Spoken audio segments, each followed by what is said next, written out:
Matad sa medisina dili gyud ikalimod ang pagkabaniog na sa mga lahing pamaagi kon alternative medicine.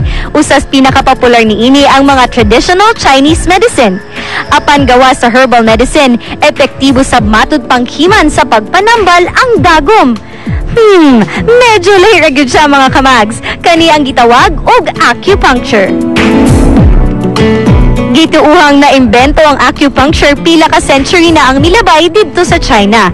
Usa matud pa kini sa pinakakaraang health practices sa tibuok kalibutan. It is being used to balance.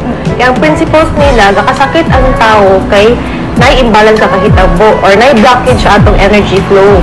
So with acupuncture, we hit the specific acupuncture points para ma-unblock ang mga energy nga blockages. We call that qi. Qi. So qi energies. Kini ang atong lawas. Sumala pa, aduna kitay kapin 300 ka acupuncture points o mas na ilang acupoints. Kini matud pa ang mga parte diin pwede itusok ang dagom. Take note mga kamags, dili kini ordinaryong dagom ha, specialized needle kini para lang gyud sa acupuncture. So, kini siya, unsa ba ang process niya?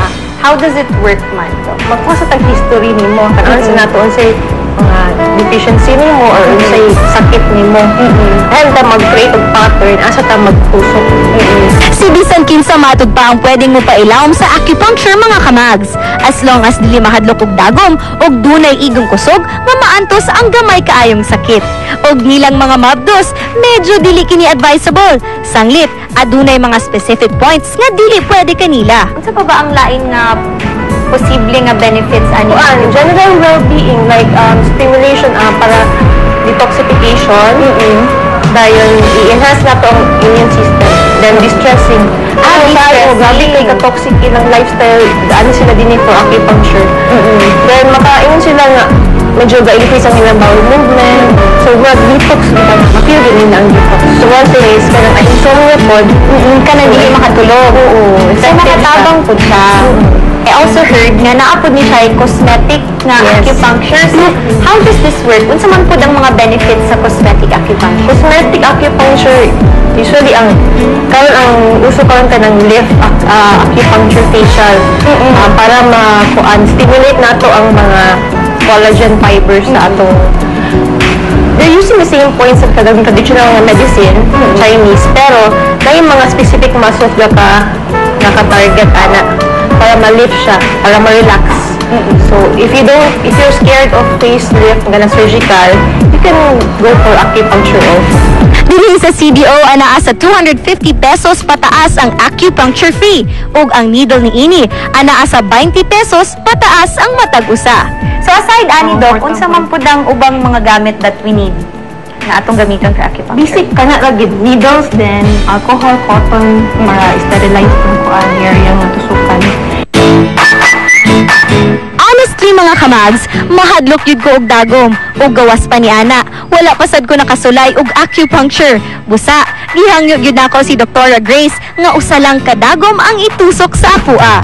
So karon mga kamags, ako nang testingan ng acupuncture. So dili man ka sakit Doc.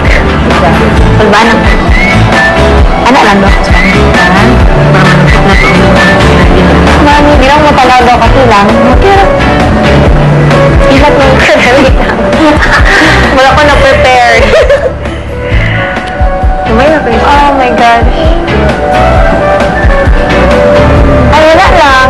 Naman na, Doc? Wala na siya. Oo. Bilang yung makaroon nga nagluspan ako mga kamags kay medyo dark akong lipstick. Ay, ito lang. So, kini daw siya nga point mga kamags. Pang-detox niya siya.